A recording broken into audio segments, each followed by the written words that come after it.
Okay, guys. So yesterday we saw about the network concepts, right? So before that we saw how to create EC2 instance using AWS console. But today you're going to create your EC2 instance using Terraform scripts. Okay. I'll just share my screen and quickly show you the scripts. Okay.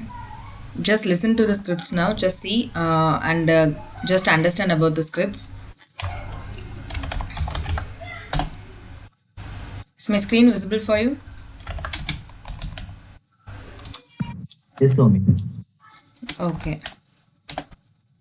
So I'll just give you GitLab URLs. Okay. So you just go and just clone the repositories and you can able to create the EC2 instances. Don't worry, I'll guide you there. I'll show you the scripts now. Okay. Okay, I'll share this GitLab URL with you. So first of all, today we are going to see how to create EC2 instances using your default VPC and then your customized VPC. Okay. Hi, Soumya. Good evening. Yeah, hi Sharad, good evening. So Sorry, I Sharad, was we are just bit started out of now. it. Yeah, I just shared my screen and showing that this is the GitLab repository that the scripts have Okay. been here. Okay. So what is the script basically means you if you want you're going to create the EC2 instances using Terraform. Okay. So that is what the Terraform scripts files I have been added to this particular GitLab URL. Okay. So today I'm going to create EC2 instances using custom VPC and then default VPC. Okay, and also you're going to see how to create a simple EC2 instance and how to create a EC2 instance using variables. Okay, I'll show you that separately. So this is what your group folder. In this DevOps folder, you can see the custom VPC and default VPC. Okay. So just click on custom VPC now. So here you can see the Terraform script files.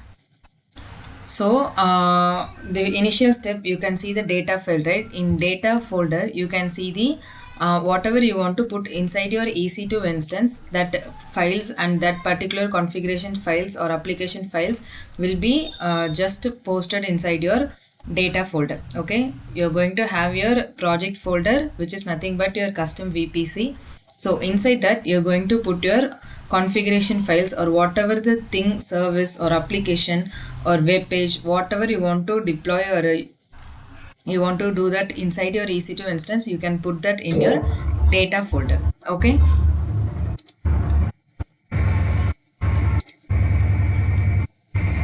Okay. Then here are some script files. Just don't confuse with this. So docs is nothing but I have put some documents inside there, and the .ignore file you will get to know about this once you have a very handy knowledge on GitLab and Git Bash. Okay. So you have creating files and you are adding that files into GitLab, right, from local to remote. On such case, if you have large group files or if you don't want to consider some of the files which is not want to just push to your repository, means you can just collect the particular files and you can put that in the .git ignore file. You can see here your pem file and then Terraform log files and HashiCorp. These are some files that you don't want to use in your production. No, so yeah, on that particular files, you will be going to put that inside the .git ignore file. Okay, and then Amazon. These are all some default text that you will be having in the GitLab initial GitLab repository. Okay, so our script files is nothing but you can see of data, and then you can see amazon.tf, backend, deploy.sh, main.tf, run destroy, and then Ubuntu variables VPC. So don't worry about see if you can just go and get it from the console itself. Why you should write all of the scripts? You don't want to have that problem because you having everything as a reusable template, reusable scripts, and also once you've done this, you can just go and give the deploy.sh to just deploy your EC2 instances or just to create your EC2 instances. Okay, so I'll show you Okay, these are the important files from amazon.tf to vpc.tf. Okay, so you can see here what amazon.tf consists of. Do you guys remember when you go on, when we just go and create an EC2 instance from the AWS console, right? So what we did, we just go click on the EC2 instance, and then from that EC2 we just go and just creating our EC2 instances by launching the instances, right? We are clicking this and we are going for the configurations. So like that, you can see at your scripts. Here you're going to give the each and every details here, like security group, subnets. AMI is nothing but your image ID, instance type, what is the subnet ID, what is the key name. You going to log in using this key name only, it's a key pair. Okay, and then security group, user data, root block devices. Root block devices nothing but your EBS volume. Okay, and then tags, if you want to give any particular tag you can give that, and then count how many EC2 instances you want to just run. Okay, like that you will be going to have the scripts here. See, for example, if you are having your application here, so this is an just a normal application. For example, this is a bus application, nothing but bus booking application app. Okay, so here we just put that file. So in real time you will be going to have your application file here. Okay, in the resources page, and then you will be going to say, okay, from you're going to use this instance to run my particular application here. Like that you will be going to the script has been written here, and nothing but in the output block you're going to get the output of the public IP address. So what is your server? You're going to get the public IP address of the server. So what is the purpose of getting IP address? If you have your public IP address, then only you can able to connect with your EC2 instance through your git bash. Okay, so this is what amazon.tf have. And then backend.tf is nothing but, so you're just downloading, creating and downloading your key pair, right? So that is going to be inside your downloads folder. But here you're going to create a key pair, and that key pair is going to locate it inside your S3 bucket. Okay, so that is what the backend thing working here. So that is going to be, this is what the bucket name. Bucket is nothing but it's like a folder. Okay, so inside that it is going to be present for you. So whenever or wherever you just go and put that command, or you're going to just run this backend.tf, and then you're going to run your EC2 instance, means it will just fetch the key pack from the S3 bucket of your particular account. Okay, so here you can see that. So key name is EC2-VPC, and TF state files. If you're going to run the Terraform state files, right? So each and everything will be going to just get inside your S3 bucket for your data backup. And then it if it requires, it is going to create a dynamo table table. So each and everything is according to your requirement only. Okay, so in every time for backend you will be going to create a bucket and then a dynamo table table. Okay, so this is what the backend.tf file consists. Don't take this .bak, because that is what so I don't want to run this file, so that I just put some .bak, so it is not going to be executable. And then deploy.sh, here you can know what is the deploy.sh actually consist of. Terraform commands. Okay, so you guys know Terraform init will initialize that repository, initialize the Terraform environment, and then validate is going to validate the script, and then plan is going to plan whatever the resources that I have to create. Like that it will going to plan, and then the final stage apply, it is going to really create your resources. Okay, so these are the 4 important commands that we put all together inside a script. So whenever you go and run /deploy.sh, you're going to create your EC2 instances, or you're going to create your resources. Whatever the resources you want, you're going to create that using this .deploy.sh. Okay. And then main.tf. So in main.tf only you will be going to have all of the details with variables. Okay, so here you can see the blocks. So this is what called provider block. So provider blocks is nothing but you can see that in Terraform class, right? Do you guys know about the blocks? In Terraform you will be having different types of blocks: provider block, resource block, output block, data block. Like that you will be having different types of blocks here. So why this provider blocks really requires? Because you're using AWS, or you can use Azure or GCP, whatever the cloud provider you're using, you're just going to give the provider's name here. So that is what the provider block actually consists of. Okay, so here you can just giving the region, and whatever the region you're going to work, that is going to be fetched by the script itself. Okay, that's what var dot my region, or if you want to give the exact region you can give it as US East 1. And then here the resources block. Resource block is nothing but whatever the resources you're going to create, that is what called resource block consist. So if you want to create a key pair, so here the resource blocks going to create key pair. And then this is actually your EC2 VPC is what your key pair name, like we gave sample key or my underscore key, whatever the name you can just give to your key pair. But this is the resource block is nothing but if you want to create a resource, you can use this resource block to create your AWS resources. And then again a security group is another resource. Okay, and security group, subnets, key pair, route tables, internet gateway. So these are all things are called resources. So whatever the services you are just gonna create, that is what called resources here. Okay, so you can use the resource block to just create a resources. And for security group you are going to give the inbound rules and then the outbound rules here. Okay, so that's all contains in main.tf.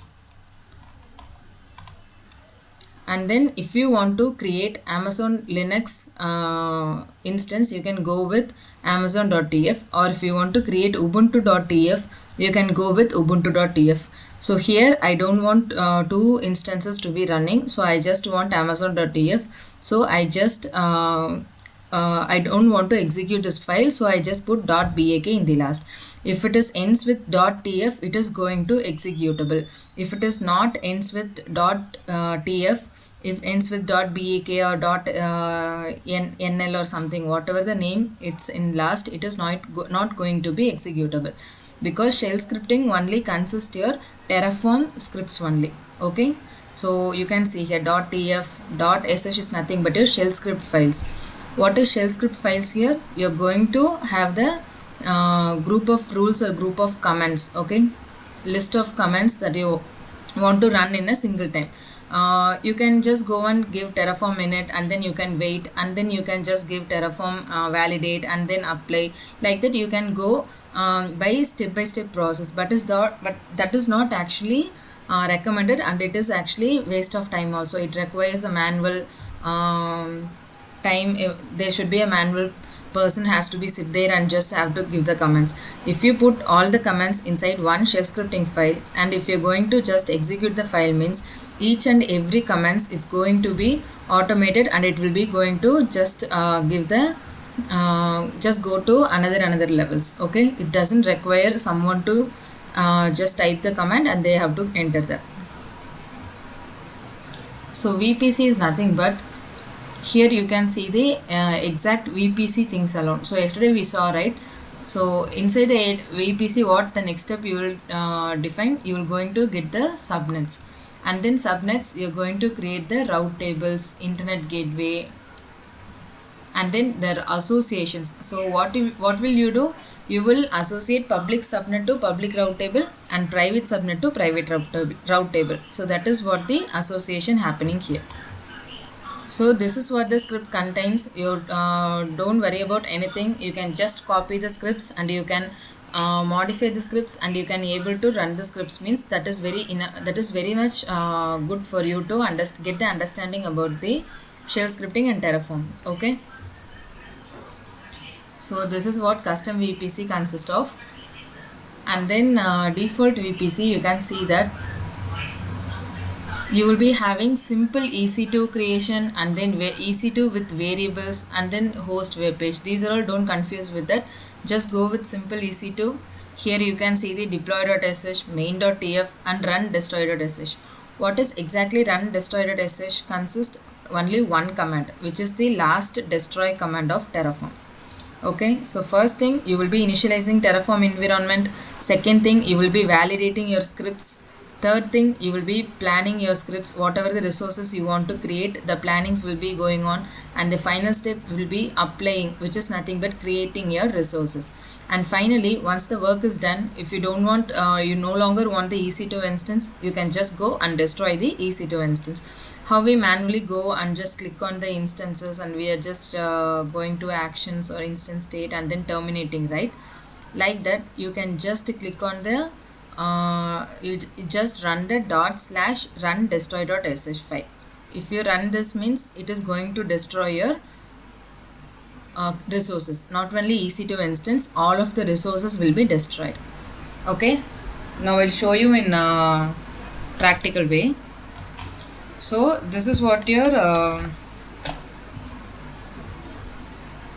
project folder, right? This is what your working directory. Every time you should go to cd export devops and then you're going to create your folder, or if the repository is already there, you can use the git clone feature also, which is nothing but if you're using others GitLab URL, or if you're using other projects GitLab repository, means you can simply get the HTTPS URL, which is nothing but here. See, I'm just sharing this with you, means you can just go here, you can see the code, just copy the HTTPS, you can see it here, it's a clone with HTTPS. Then you can go to your system and just give git clone and then right click. Okay, if you give enter, you all of the scripts which have been created in this particular repository, that is going to be downloaded in your local. Okay. Okay, here first of all we can see how to create EC2 instances using default VPC. Okay.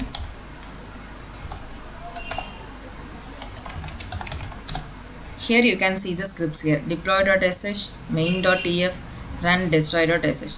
This Terraform state files, you don't worry about this, because once you run the EC2 instances on your local, you will get to have this Terraform state files, which is nothing but metadata or the resources information, like when you created all the informations of your Terraform and EC2 instances resources details, you will be going to have that in here for your log details or monitoring purposes. Okay, so as I already told you, if you're going to just run the deploy.sh, see, your script is ready, everything ready, you're just going and just executing this file, means you're going to get an EC2 instance.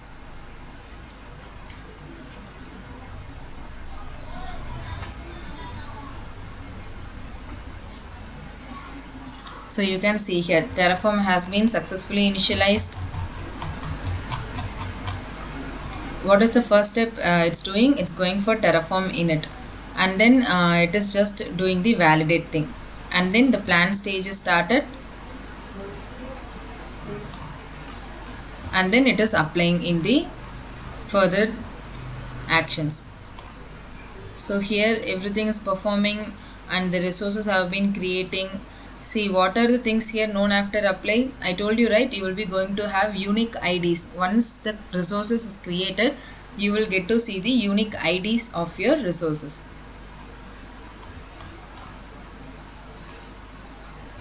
Okay, you can see here, right? ID. These for creating key pair. This is for security group. So whatever the resources you have been created, you will get to know the unique IDs also.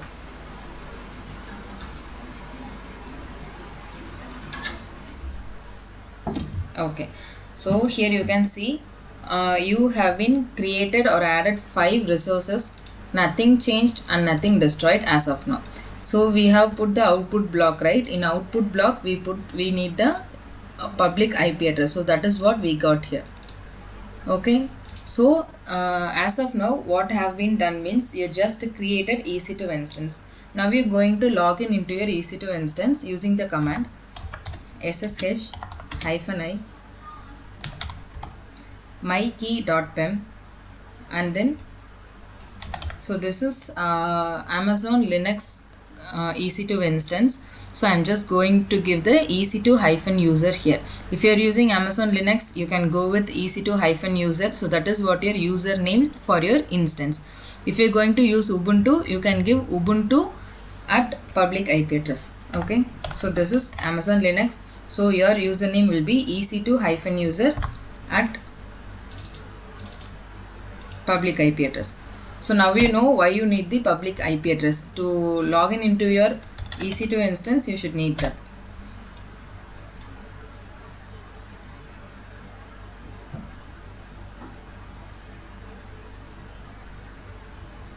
Okay, so now we have connected into the EC2 instances that you have been created now. Do you guys understand this concept?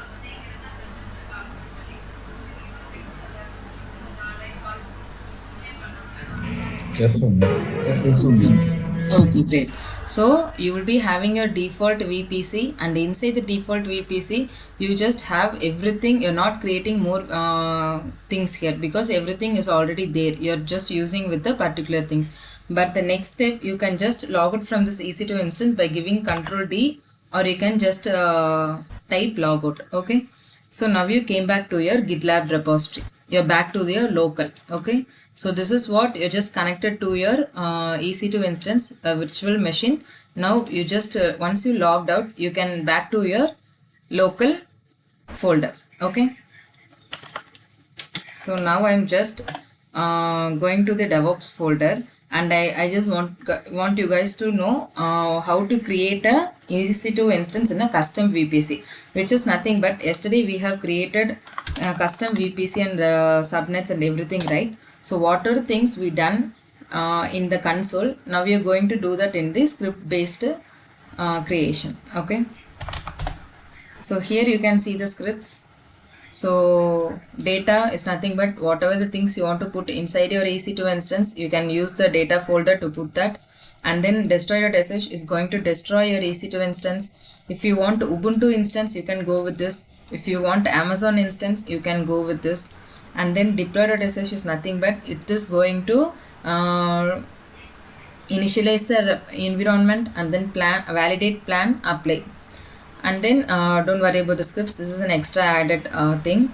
Variables.tf is nothing but whatever the variables you exactly need to give. Like my keeper name should be my underscore name or Soumya underscore name, or my security group name, it should be sample security group or Python security group. Whatever the name conventions you want to give to your instances or to your resources, you can do. You can have this variables.tf and you can just enter the details here. Okay, if you want customized, okay, I want my system to run this particular customized CIDR range in this particular regions. What are the things that you want to mention? You just use this variables.tf file and you can mention all of your requirements here.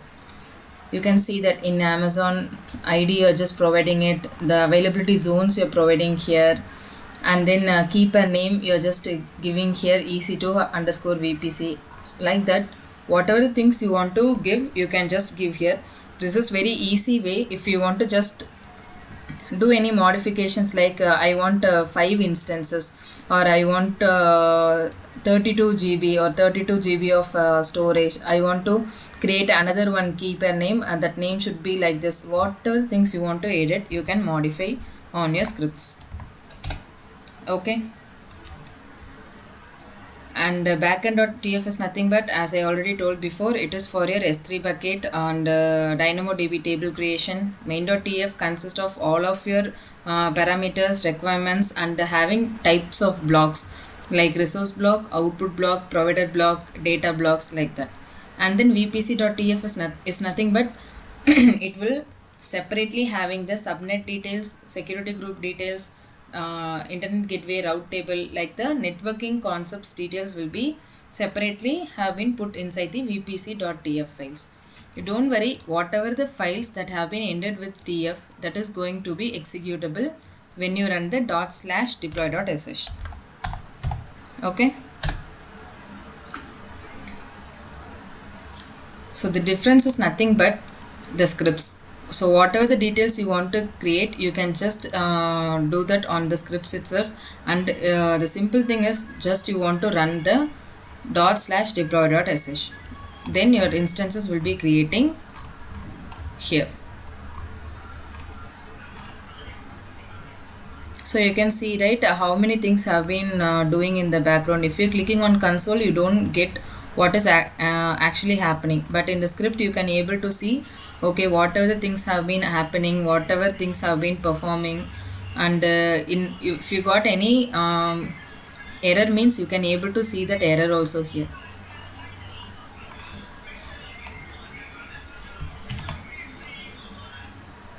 So you can see the status here. Your Amazon EC2 server is still creating. What are the resources have been created? You can see the unique IDs also for VPC, for internet gateway, for route table, for security group. Okay, here you can see resources is 13. In your default VPC, you just have 5 resources only. Because everything is there, you're just going and adding EC2 instance, and then and then just going for key pair like that. There will be limited resources will be added, but here you are just defining each and everything, so the resources also increasing here. And also in your output block, you are getting this public IP address. Okay, so what command you will be using here to log in inside your EC2 instance? That is nothing but ssh-i. So here what is the, I think EC2 VPC, okay, and then EC2 -user at public IP address. Just give enter. Give S for the confirmation. Okay, now you can see that you're inside your EC2 server. Okay, so you can use the default VPC, but many time you will be going to use your customized VPC and customized subnets only. Okay, so I'm just giving Control D and I'm just logging out from the EC2 instance. Is this clear, guys?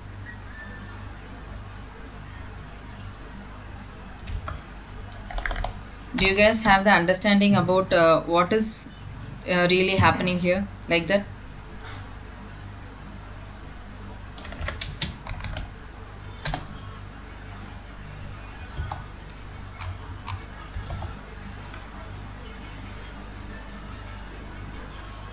Okay, so once your work is done, just keep this in your mind. You should run destroy.sh also at very soon.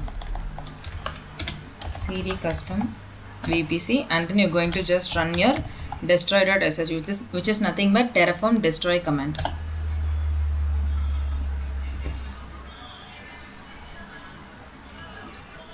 You can see and check your instances here.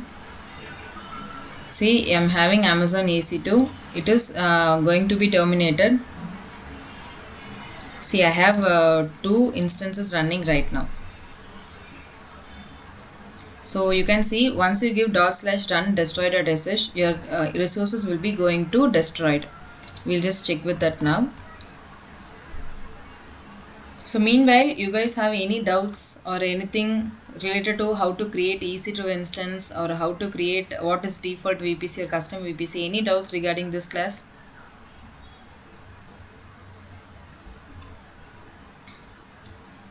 Okay, 13 resources have been destroyed now. Now we go and refresh in the console. You can see the my Amazon EC2 is destroyed here. Okay, why the default VPC instance is still running? So if you want to remove that, just go to the particular folder.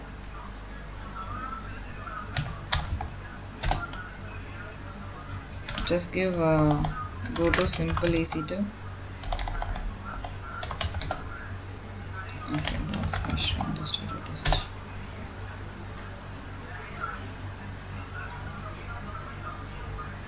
Okay, okay, what I'm doing here, I'm just destroying my default VPC instance also. So my customized VPC instance is removed.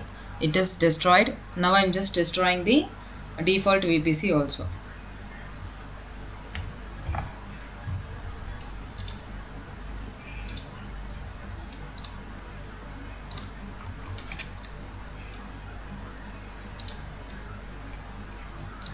So I'll just share the script with you guys in our group.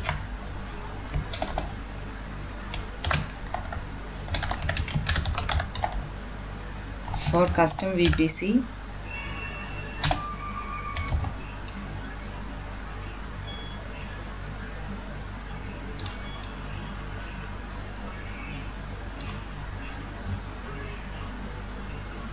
if you guys try this on your own, then only you will be getting some doubts or something like that. I can still see you guys are not posted any of the assignment things. I can see that in group. I just want to make sure that you guys just practicing in your free time also, and in the whatever you have learned in class, that is not enough for you guys. You should do that on your own, then only you will be getting more errors. From that errors only you can learn and learn the troubleshooting skills, and you also learn what if you want to do these things means what will be the action. If you going to correct that, then only you can able to learn more from that. Okay, so that's all for today's class. I'll just send this also. This is for default VPC. Okay, so you guys can just go and create your EC2 creations. If any doubts arises, you just post it in group. I'll be helping you in the group itself. Okay, now you can see all of my instances have been terminated. Okay, so here also you can see the instance is running. It will be 0 only. Okay, clear guys? Any doubts? Yeah, so we got it, but little bit doubt. So I do watch video one more time and I'll do. Oh, okay. Sure, sure, sure.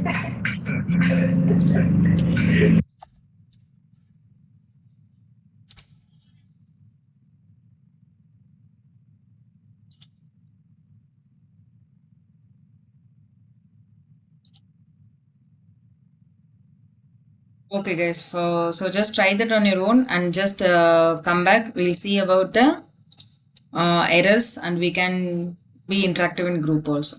Okay. Yeah, Swami. Yeah, sure. Thank you. That's all. Thank you, Soumya. Thank you, Gopi. Bye. Thank you, Ganesh. Bye, Sharad. Yeah.